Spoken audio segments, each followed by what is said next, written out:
We try to help individuals and teams understand more about themselves, but also to make themselves more constructive and more effective.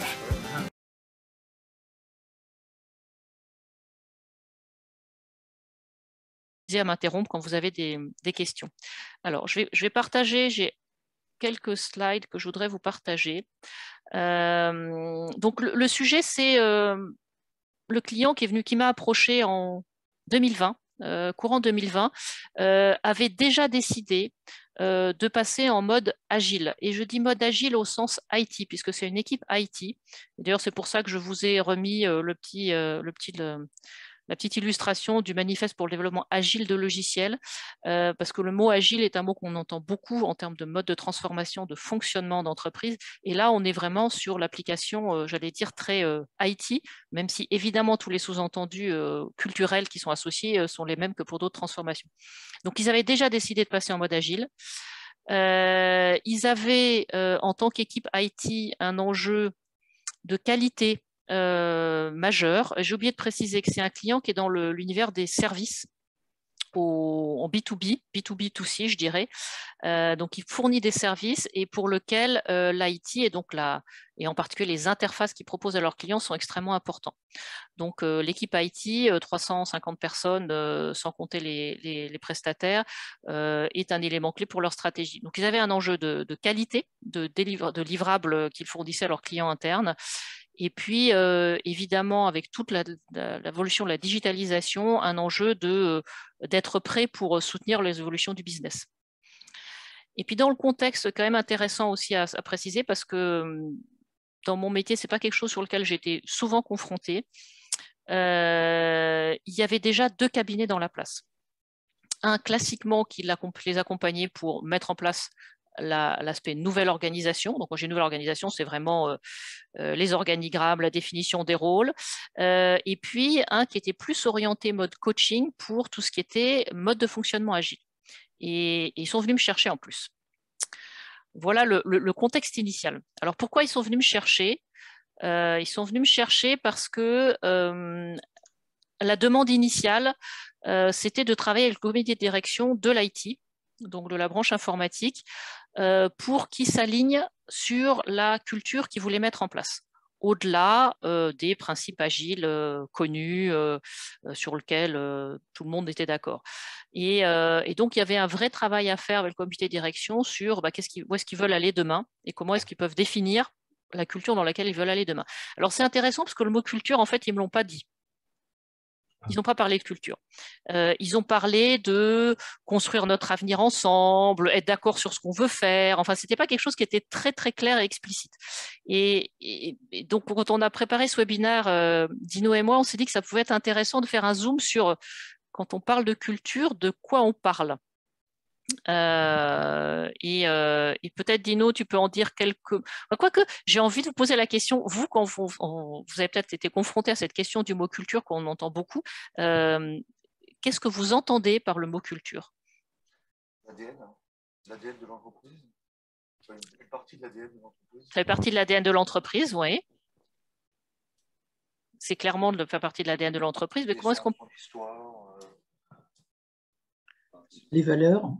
Il y a les valeurs, oui. La vision aussi, je pense. Ça va en faire indirectement partie, oui. Je trouve que c'est très intéressant parce que comment dire ça? C'est un mot que chacun comprend différemment et qui pourtant a besoin d'être bien explicité quand on sait sur quoi on travaille. Et je rajouterais que je l'ai d'autant plus appris quand j'ai fait ma formation à l'outil OCI l'année dernière, et donc OCI qui est l'outil d'Human Synergistics, et qu'il y a un certain temps qu'on passe sur comment est-ce qu'on va définir la culture par rapport à d'autres éléments. Donc Dino, je vais peut-être te laisser raconter comment tu définirais la culture, toi, comment vous la définissez, et qui correspond assez bien à la façon dont je le comprends aussi. Donc pour Human, on travaille sur un modèle. Quand on parle de culture, on le situe dans un modèle merci Laurence, que Laurence présente là. Et en fait, la culture, on la représente sous cette forme des diagrammes circulaires là, que vous voyez, dont je vais vous parler un petit instant plus tard. En fait, la culture, telle qu'on la définit, c'est un ensemble de connaissances, un ensemble de valeurs, un ensemble de comportements qui facilitent le fonctionnement de l'entreprise. Voilà, cet ensemble, il doit être appris et admis de façon le plus souvent implicite par les nouveaux membres pour qu'ils puissent se sentir acceptés dans l'entreprise. Pour parler peut-être de façon un peu plus ressentie, un peu plus concrète, je ne sais pas si vous avez remarqué, mais lorsque vous vous retrouvez dans une réunion avec des gens que vous ne connaissez pas nécessairement, ou vous connaissez, peu importe, je ne sais pas si vous avez remarqué, mais on a une espèce on ressent un petit peu la manière, les choses qu'on va pouvoir faire et pas faire, sans s'être mis d'accord ensemble. Le fait d'être ensemble dans cet endroit, à ce moment-là, avec le contexte qui est décidé, etc., nous met dans une ambiance qui va nous conduire de manière presque automatique à adopter certains comportements et à réfréner certains autres comportements. Ben voilà, on est déjà en train d'expliciter un petit peu comment une culture peut se former. Voilà, donc évidemment, la culture, elle caractérise l'entreprise et elle la distingue des autres entreprises dans la façon que l'entreprise a de réagir aux situations courantes de sa vie. Voilà, de façon générale, pour parler de la culture.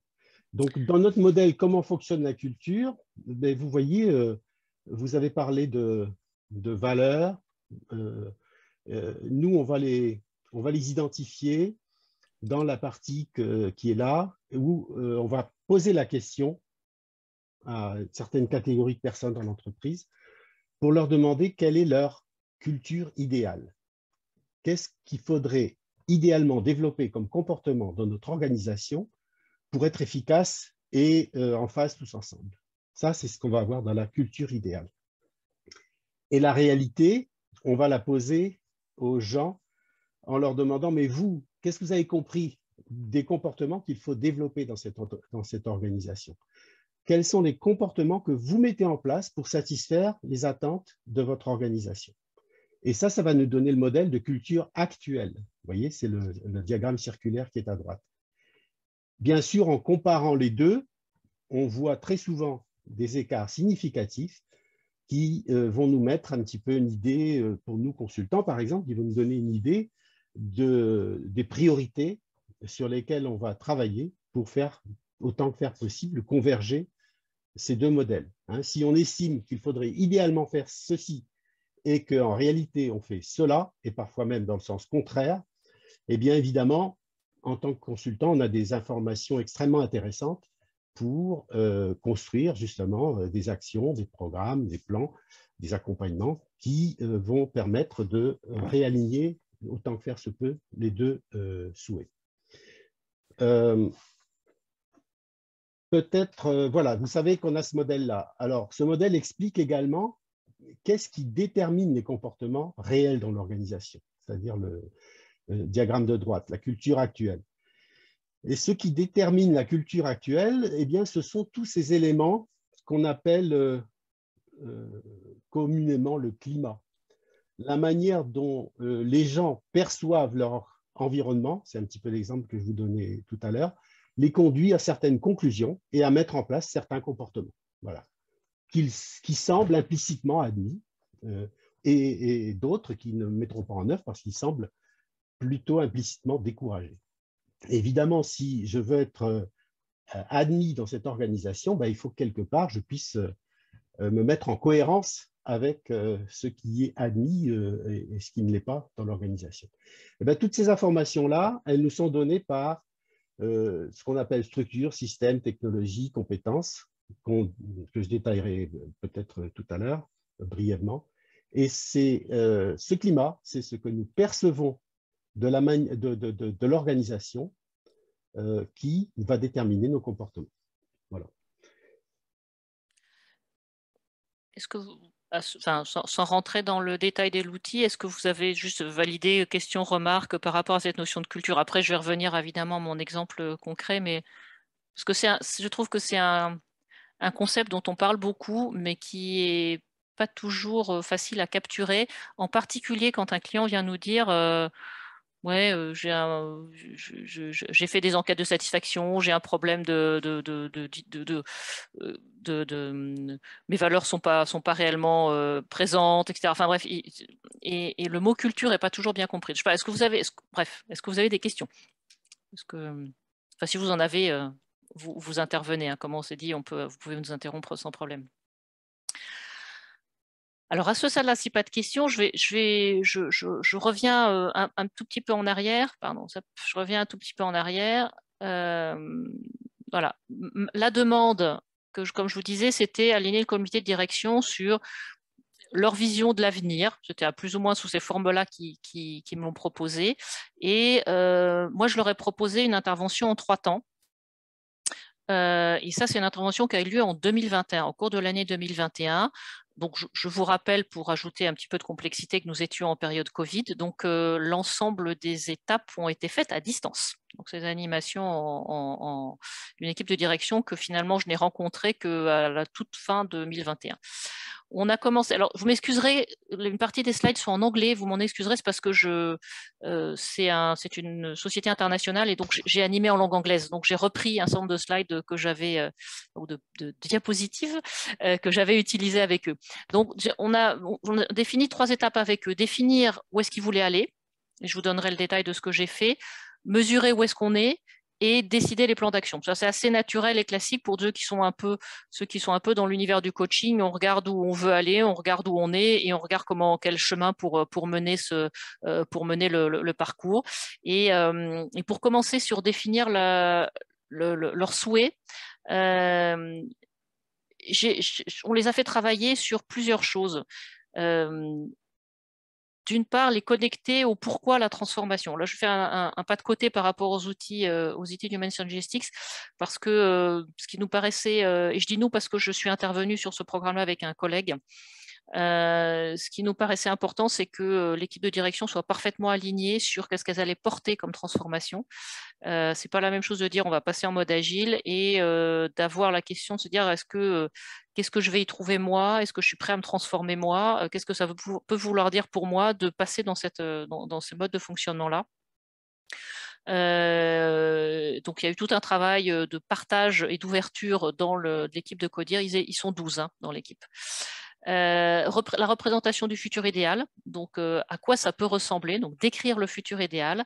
Et puis en complément de ça, ils ont répondu au questionnaire de OCA idéal, donc par rapport à ce que vous montrez Dino précédemment, c'est-à-dire ce fameux disque le plus à gauche qui permet de compléter le travail qu'on peut faire classiquement avec une équipe de direction avec des données j'oserais dire chiffrées, mesurées, mais surtout des données qui sont comparées à une norme et qui permettent d'avoir un regard un peu plus détaché de la réalité spécifique de l'équipe de direction pour se comparer à d'autres entreprises.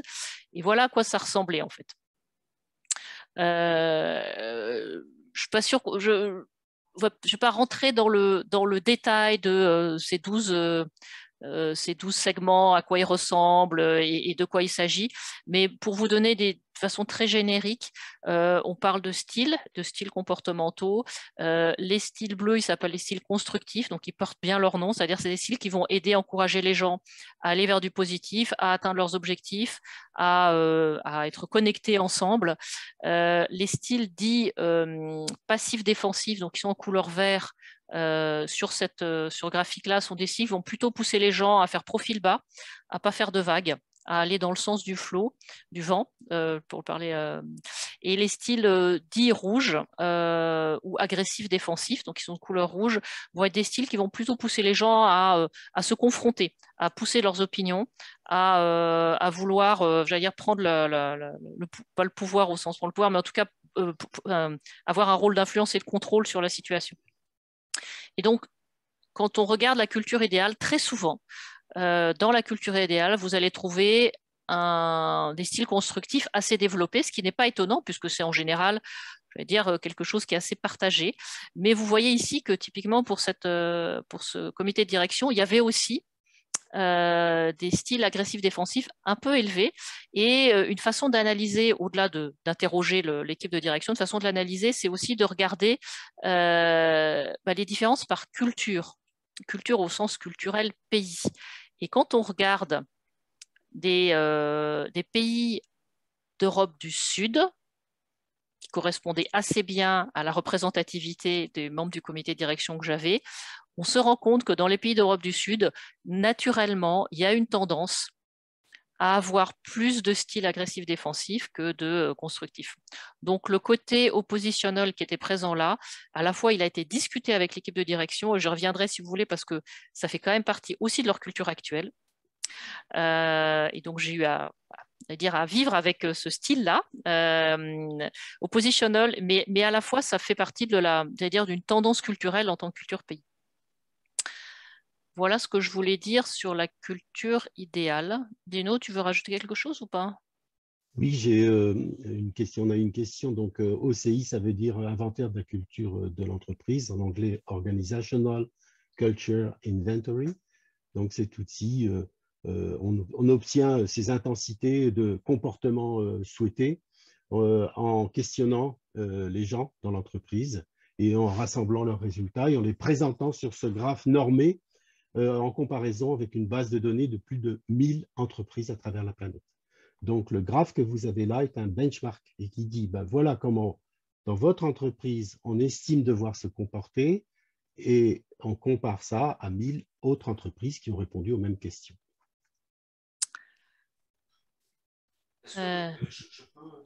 Oui, bien sûr. Oui, tout à fait. Alors là, je vous parle vraiment de ce cas particulier. Dans ce cas particulier, ils avaient déjà fait un travail sur le sujet et en particulier, spécifiquement, en lien avec l'efficacité de l'organisation IT. C'est-à-dire que la raison pour laquelle ils avaient décidé de changer, parce que moi je suis arrivée, ils avaient déjà décidé de changer en fait. C'est-à-dire que la décision de passer en mode agile était déjà actée.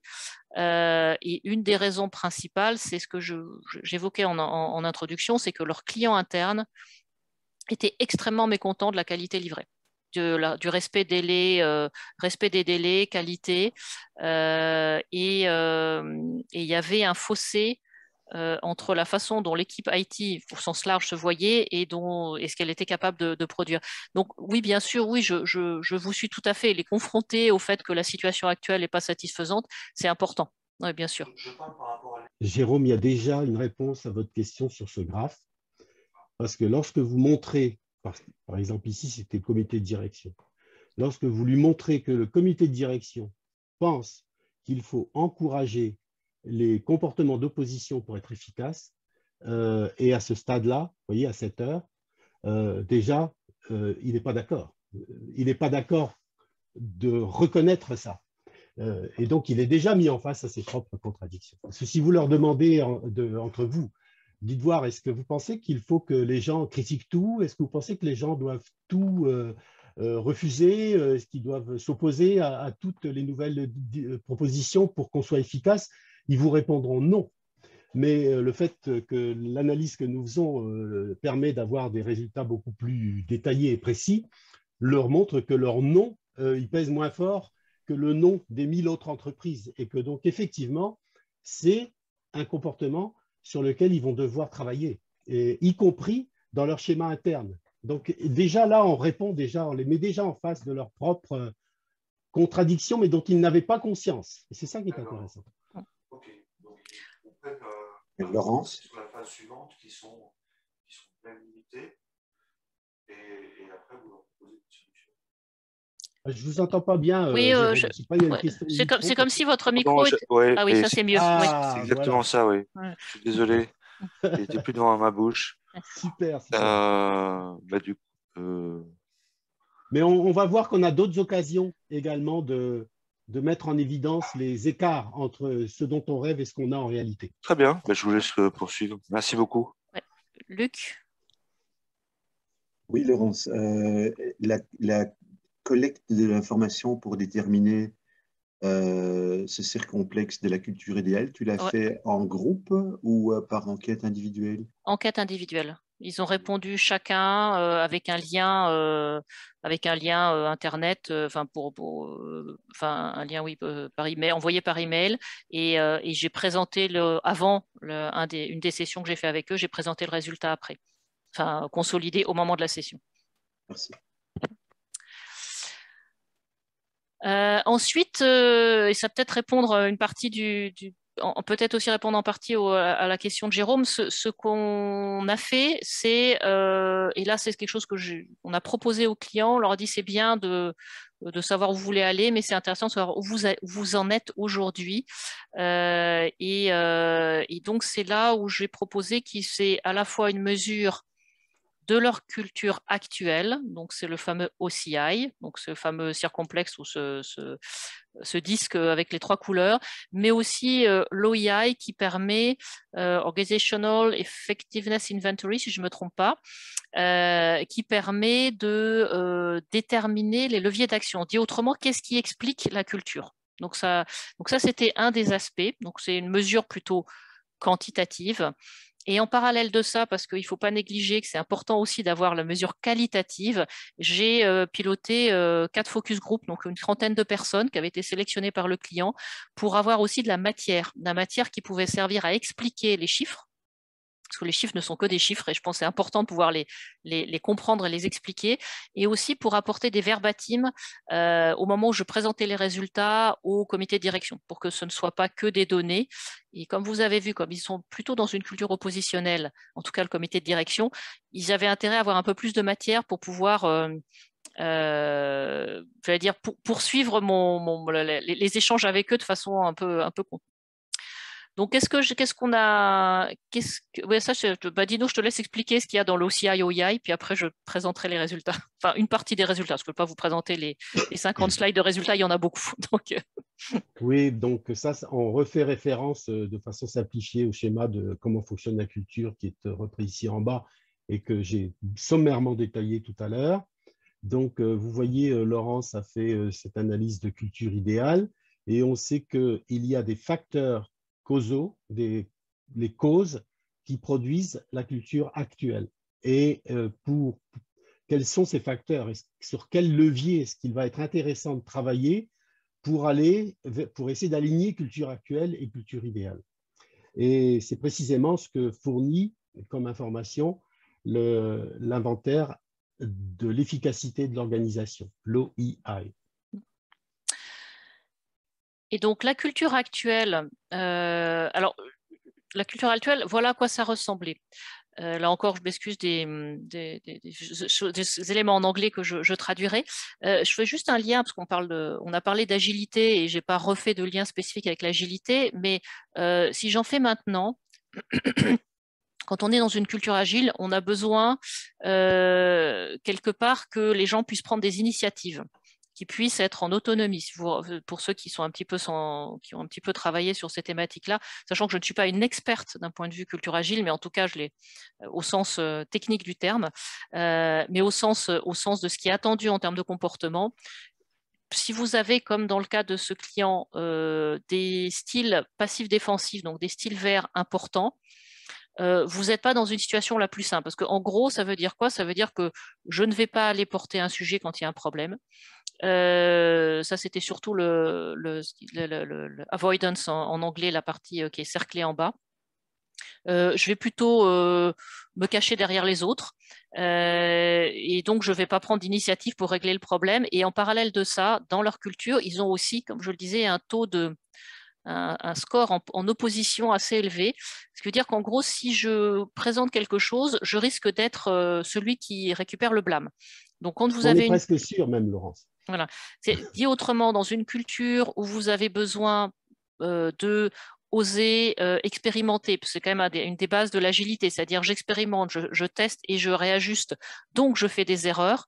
Avoir ces deux aspects-là relativement élevés, ils en étaient conscients, mais ils n'en étaient peut-être pas conscients à ce point-là que c'était un frein pour permettre aux gens d'oser.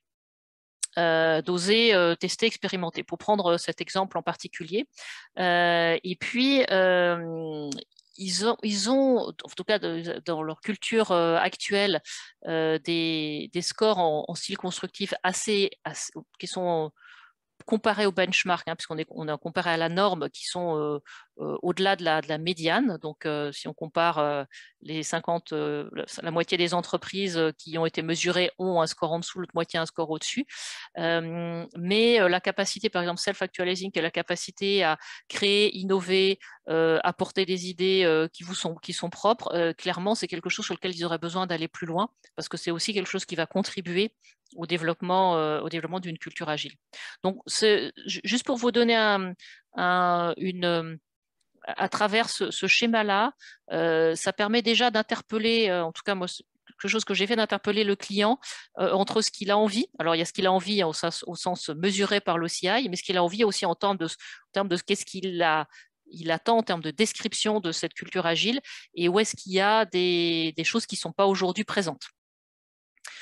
Et puis en parallèle de ça, évidemment, j'ai mis en miroir les verbatim des 30 personnes, 32 personnes que j'ai interrogées, qui confirmaient, et je dirais, ça n'a pas été une grosse surprise pour le comité de direction, mais ça leur a mis la réalité en face qu'il y avait vraiment besoin de faire quelque chose s'ils voulaient avancer. Et l'autre élément qui est intéressant, et c'est ce que disait Dino, c'est quels sont les facteurs causaux, c'est-à-dire comment on explique que cette culture-là est en place. Et je ne sais pas si vous voyez clairement là, mais il y a dans les facteurs causaux, peut-être, Dino, je vais peut-être te laisser, pour que ce ne soit pas moi qui parle tout le long, expliquer le schéma. Oui, donc l'inventaire de l'efficacité de l'organisation nous donne 31 benchmarks, 31 facteurs causaux qui expliquent la culture actuelle. Et sur ce graphe que vous avez ici, eh bien, on va comparer la situation de l'entreprise à la situation des 1000 entreprises. Et par exemple, tous les éléments qui sont en bleu montrent que sur ces éléments de climat qui sont ici, eh bien, l'entreprise que Laurence a accompagnée se situe au-delà du benchmark, c'est-à-dire qu'ils sont meilleurs que la moyenne des entreprises. Par exemple, si je prends le meilleur, là, le premier, la manière dont le pouvoir est distribué dans l'entreprise mérite qu'on y accorde son attention parce qu'ils ont l'air de savoir bien faire ces choses-là. Le respect pour les membres, vous voyez, la deuxième bar chart bleue, on est particulièrement bien considéré dans cette entreprise. Enfin, voilà, ça, c'est des choses qui savent faire beaucoup mieux que le reste du monde. Donc, ça pourrait être une stratégie de dire, puisqu'on sait bien le faire, alors après, c'est à vous, consultants, hein, de décider où est-ce que vous allez mettre vos accents. Mais on pourrait dire ça, on pourrait avoir une approche appréciative et dire, puisqu'on sait bien faire ça, on va le faire encore plus. Et ça va encore nous démarquer par rapport aux autres. Bon, l'autre stratégie qui est peut-être, je vois qu'il y a 2 flèches, donc qui doit être celle que tu as choisie, Laurence aussi, mais enfin on peut faire les deux, hein. C'est de dire, mais attention, là on a 2 aspects qui posent problème, c'est que par rapport au reste du monde, aux autres entreprises, notre focus sur le service client, on est vraiment à la ramasse, on est vraiment 40 points en dessous du benchmark historique des entreprises, et sur le sens de l'activité, le sens du travail, on a vraiment des efforts à faire. Et je pense que c'est là-dessus que tu as voulu te concentrer, Laurence. Ouais. Donc évidemment, on sait qu'en jouant sur ces 2 critères-là, eh bien, on joue sur les critères les plus significatifs et les plus sensibles pour améliorer l'efficacité de l'organisation. S'il faut commencer par 2, c'est quand même intéressant de les considérer d'une façon ou d'une autre. En tout cas, je prétends pas avoir fait le meilleur choix ou le seul choix qui aurait pu être fait, mais effectivement, dans les échanges avec le client, ces 2 aspects sont sortis et ils ont été traités de façon différente l'un et l'autre. Sur l'aspect orientation client, qui était un vrai sujet pour eux. Aux clients interne et client final, hein, c'est vraiment les deux niveaux. Ils ont fait le choix de faire intervenir une société spécialisée pour faire travailler la posture client, la relation client, les moments d'interaction avec le client et comment on pouvait se comporter différemment. Donc, ils ont travaillé sur les comportements, mais en lien avec l'aspect interaction, relation client. Et puis sur le deuxième, et donc ça, c'est un travail qu'ils ont commencé à l'automne dernier, je pense, en septembre ou octobre 2021. Et sur l'aspect sens à donner, mais aussi compréhension de mon rôle, parce qu'il y a aussi d'autres éléments qui sont liés au sens, compréhension de mon rôle dans l'entreprise, à quoi je sers quelque part. Hein. Il y a tout un travail. Il faut dire que l'OCI actuel a été initié au moment où ils étaient en train de changer l'organisation. Parce que dire que le changement d'organisation, passer en organisation agile, je vais le dire avec mes mots, c'est passer en organisation matricielle. Les gens étaient en train de postuler pour des jobs. Les job descriptions, les descriptions de postes n'étaient pas encore totalement finalisées. Et clairement, d'avoir passé ce cap-là, que les gens soient en poste, qu'il y ait des descriptions plus claires, ça a forcément amélioré les choses. De mon point de vue de consultante, ils n'ont pas fini leur travail sur ce sujet. Il y a un thème que j'ai abordé déjà une ou deux fois avec le directeur de l'IT, qui est de travailler sur non pas la vision au sens où est-ce qu'il veut aller dans 3 ans, parce que ça c'est extrêmement clair pour lui et ça a été très bien communiqué, mais sur la raison d'être de l'IT, c'est-à-dire quelle valeur ajoutée ils apportent et en quoi l'IT peut être fier d'apporter cette valeur ajoutée à l'entreprise et au monde extérieur. Et voilà, pour l'instant, ils n'ont pas mis en œuvre cette partie-là, mais je pense qu'ils y gagneraient à aller vraiment jusqu'à, peut-être en engageant les gens d'un point de vue intelligence collective, à co-construire cette partie-là pour que les gens comprennent que leur job a un impact bien au-delà de résoudre un problème informatique. Laurence, on a une question de Antoine. Oui. Ouais. Antoine qui demande si le climat, c'est un truc général ou si c'est le climat de l'organisation. Si j'ai bien compris, Antoine, hein, c'est de ça qu'il s'agit. Oui, pour les critères, savoir si les critères sont liés au modèle ou si bien ce qui apparaît là, sur les lignes verticales, les critères sont dépendants d'un assessment à l'autre en fonction des questions posées. Non, non, non. Donc ça, c'est la colonne vertébrale du modèle efficacité organisationnelle.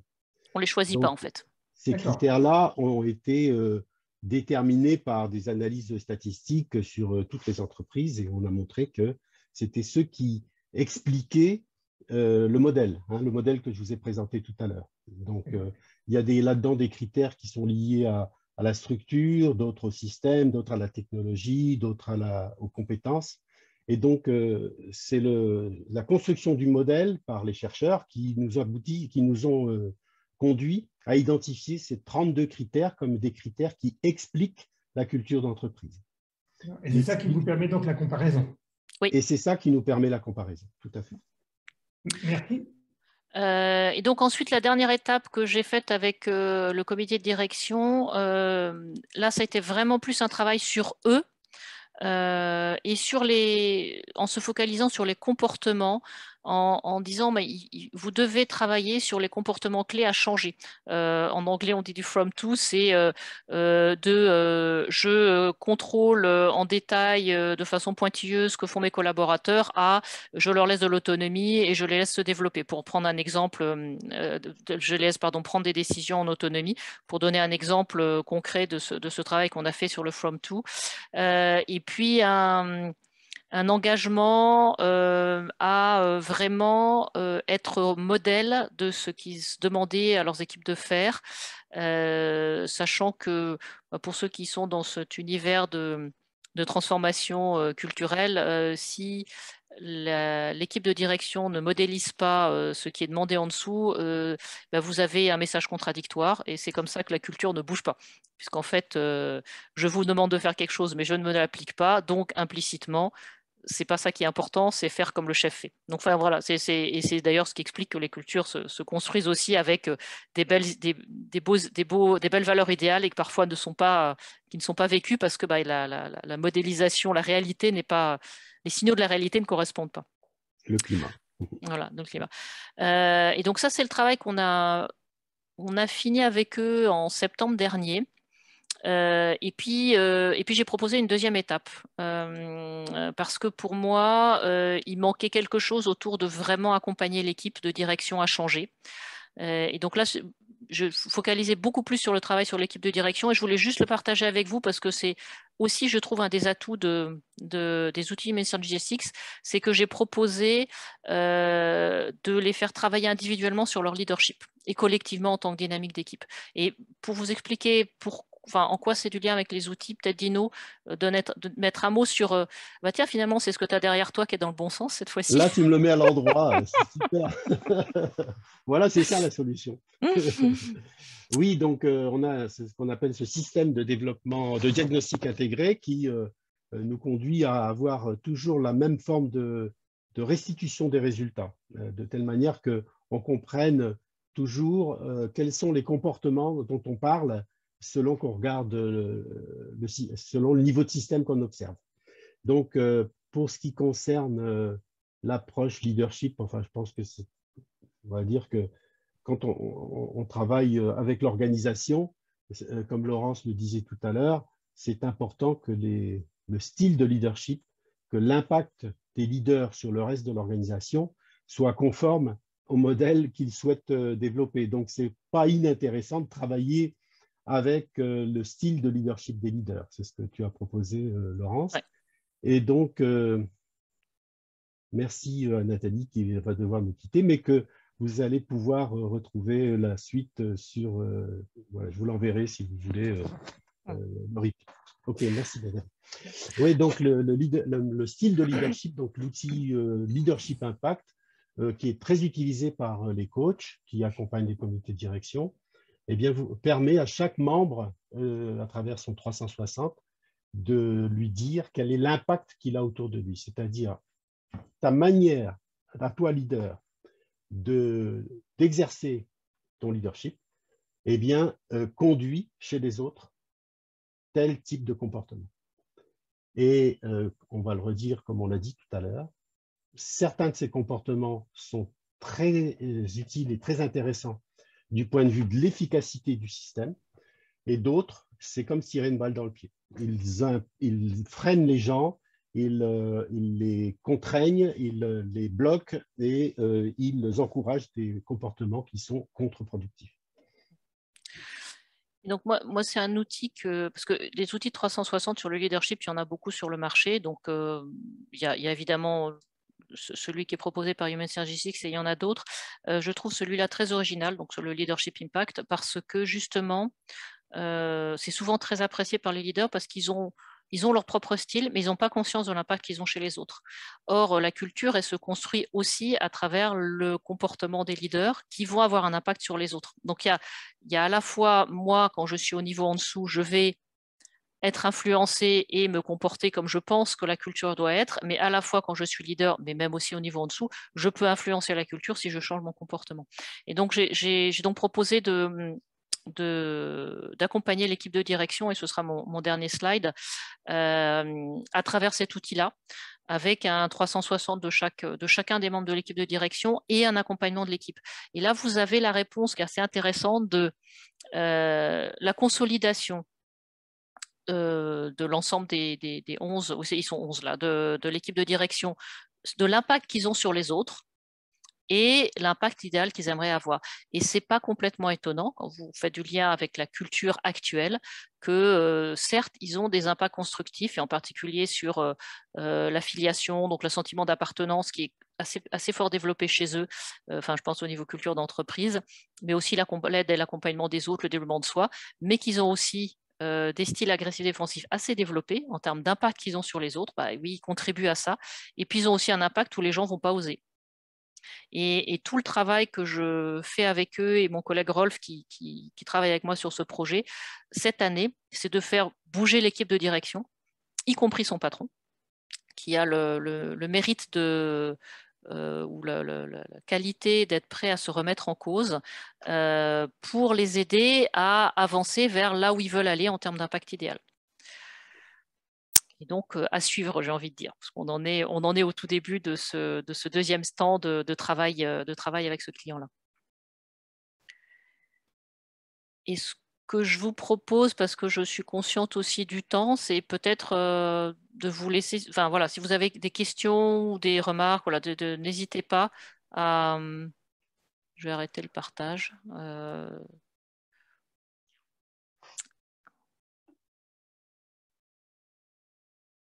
Est-ce que ces situations, enfin pour arriver sur la cible, vous les mettez aussi en œuvre en participant à des, comment dire, via, on dit souvent des quick wins.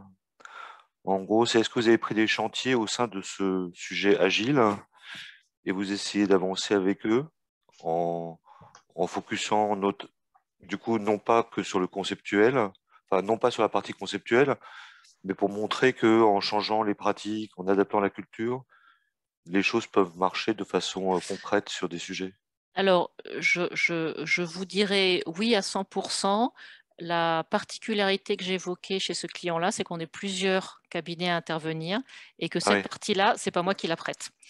d'accord. Voilà, mais oui, Mais elle est évidemment. traitée en parallèle. Oui, oui, oui, D'accord, oui. c'est important après. Oui, oui, oui, parce que moi, je suis vraiment, enfin, en tout cas sur 2022, très focalisée sur ce qui se passe au niveau du comité de direction.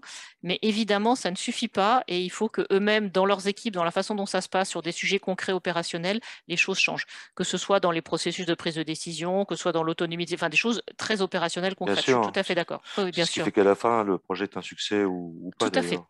Et ce que je fais ne suffit pas. On est bien d'accord. Et nécessaire, hein, en tout cas. Mais Oui, pas oui, bien suffisant. Oui, sûr. oui, oui, oui, on est bien d'accord. Ok, merci. Oui. Alors, moi, j'ai deux questions. La première, c'est est-ce que vous pouvez nous en dire un petit peu plus sur l'accompagnement individuel que vous menez auprès de chaque membre du CODIR? Enfin, comment ça se matérialise? Est-ce que c'est une formule de coaching classique? Enfin, quel est le contrat passé avec chaque membre du CODIR? Et puis après, alors c'est beaucoup plus indiscret, vous pouvez répondre ou pas, c'est en termes de jours hommes, pour faire tout ça, ça vous a mis combien de temps? Alors, l'accompagnement, c'est un accompagnement, l'aspect 360 et coaching, c'est j'allais dire, du classique, avec une attente particulière du patron qui est qu'il y ait aussi une focalisation sur la dynamique d'équipe. Donc, quelque part dans les objectifs que chacun... Dit très concrètement, ils ont eu leur 360. J'ai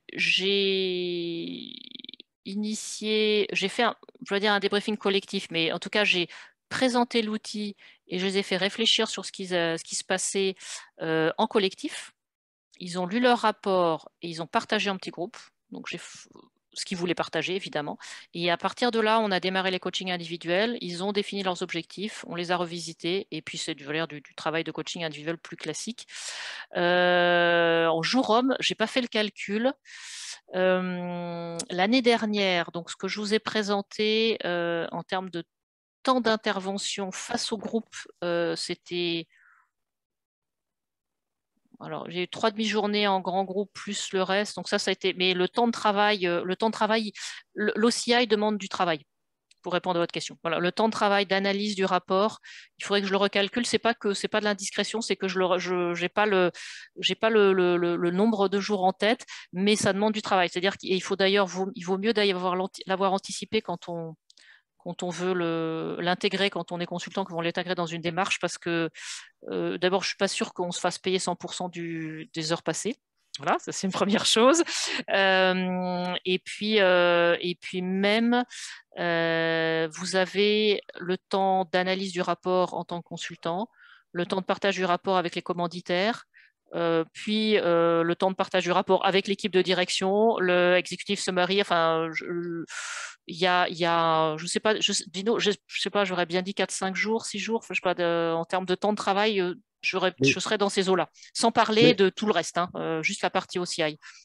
Donc, ça doit être vu comme du temps de travail, mais c'est déjà du temps de consultation parce que Oui. ce partage avec le client, l'amène à se réapproprier les choses, puisqu'il résiste au départ. Il n'est pas d'accord quand il voit ses graphes comparés à son idéal, comparés aux autres. Il y a de la résistance. Donc, tout ce travail-là est nécessaire pour entrer sur les rails du développement. Concernant le travail de coaching individuel, l'instrument Leadership Impact est très précieux pour le coach parce qu'il rentre dans les détails, c'est-à-dire que pour chaque comportement impliqué, comme chaque comportement induit, il est décomposé en 10 détails, c'est-à-dire qu'on peut se focaliser sur un détail particulier. Et par ailleurs, on a également dans cet outil les 10 stratégies que le leader utilise pour produire ce comportement. Et donc, ça nous permet également de nous focaliser sur celles qui sont les plus intéressantes par rapport aux changements qu'il espère mettre en place.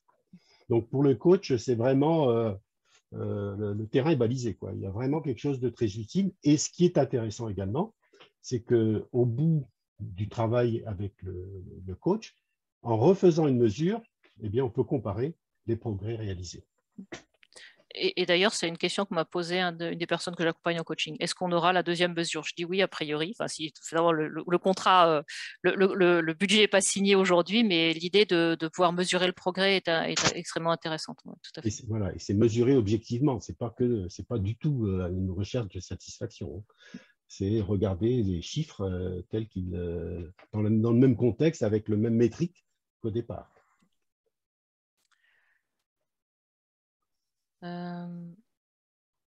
Est-ce que, parce que je suis consciente qu'il est 13h33, donc est-ce qu'il y a encore une question que vous auriez? Puis, peut-être j'en ai une, moi, de curiosité, Laurence, avec le rouge opposition que tu as noté là au départ sur les décideurs. oui.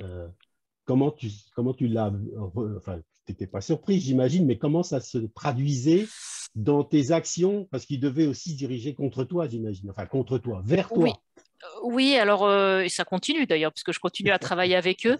Ce que j'ai appris, en fait, là pour le coup en termes d'accompagnement, c'est de ne pas m'offusquer de certaines réactions.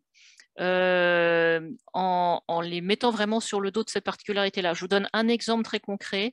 On s'était mis d'accord sur l'accompagnement de 2022. J'avais envoyé une proposition avec pas mal de détails. Et puis, début janvier, je fais une réunion de calage qui, pour moi, était une réunion de calage. Enfin, c'était juste montrer les détails de ce qu'on allait faire, rentrer un tout petit peu plus dans les partie logistique et organisationnelle. Et là, le patron, parce que j'étais avec le patron, le directeur de la transformation, et là, il avait besoin impérativement de remettre en cause, la moitié de ce que j'avais proposé. Donc, c'est assez intéressant comme exercice. Je suis ressortie de là en me disant, mais il a quand même signé le contrat. J'ai quand même le fameux purchase order du montant qu'il va m'acheter en termes de prestations. Et là, il est en train de me démonter tout ce que j'avais prévu. Et donc, l'apprentissage que j'avais en partie, mais que sur lequel qui est devenu d'autant plus important, c'est que pour une culture comme celle-là, qui est très bien incarnée par le patron, il y a vraiment besoin de co-construire à petits pas, de leur laisser de la place, de savoir qu'il n'y a pas de victoire définitive. Et typiquement, dans le parcours qui, pour moi, devait être un parcours sur l'année tout à fait cadré, organisé, structuré, et on savait où on allait, ben là, on s'est décidé sur on fait la première étape, on fait un bilan pour la première étape, on verra ce qu'on doit ajuster. On fait ce que je ne dis pas que je n'aurais pas fait spontanément avec un client, mais là, j'ai le sentiment qu'ils ont besoin de déconstruire et reconstruire à leur façon. Voilà. C'est un des bénéfices de compréhension de cet outil-là. On peut le faire sans outil, hein. Vous pouvez sentir vos clients et sentir ce qui est pertinent, mais quelque part, je trouvais que c'était ça renforce. Et puis, je dois dire que je peux aussi assez confortablement confronter le patron. Je l'ai fait d'ailleurs. Je lui ai dit, mais tu sais, là, dans cette réunion, est-ce que tu n'as pas joué justement cette culture oppositionnelle? On me dit si. Ok, on va en discuter. Il faut lui faire du from to à lui aussi. Voilà. Mais j'ai la chance, parce que je trouve que c'est quand même une chance, j'ai la chance d'avoir un patron, enfin un directeur de cette équipe qui est qui a une capacité à se remettre en cause, une ouverture. Et il a fait déjà un vrai travail sur lui au niveau leadership, ce qui fait que ça laisse de l'espace pour qu'on puisse faire des choses avec son équipe, vraiment. Moi, si je peux ajouter quelque chose, je voudrais juste dire que, peut-être vous le pressentez, mais les instruments sur lesquels on s'appuie, c'est quand même de la technologie, ils sont assez développés et on ne peut pas les mettre, en tout cas nous, on a choisi de ne pas les mettre en vente dans les supermarchés, si je peux dire. Donc, pour pouvoir accéder à ces instruments, Human Synergistics veut s'assurer que les consultants les comprennent, les maîtrisent et qu'ils sont capables de les développer en autonomie. Ce qui veut dire qu'on demande à ce que vous, si vous voulez vous en servir, vous passiez d'abord par une accréditation chez nous. Ça, c'est vraiment obligatoire. J'aime bien dire que c'est pour employer un terme contemporain, c'est un petit peu les javelines ou les stingers de la culture d'entreprise. Donc voilà, c'est une technologie assez développée et vraiment où il faut s'arrêter, bien regarder dans les détails ce qu'on a dans les mains, ce qu'on peut faire, ce qu'on ne peut pas faire. Donc là, on a vu une partie des outils, c'est ça? Oui. Et on a vu une expérience qui s'appuyait sur ces outils. Oui. D'accord. Donc, pour voir l'ensemble des périmètres que vous couvrez, avoir une première sensibilité déjà sur tous les outils que vous proposez, sur le site web, je peux déjà aller voir un petit peu justement ce que vous recouvrez. humansynergistics.com/fr, si vous le voulez en français. Merci, oui, je vais le faire. Ok, bon. Je propose peut-être d'arrêter l'enregistrement, Dino, et de se dire au revoir. Alors, l'enregistrement est arrêté.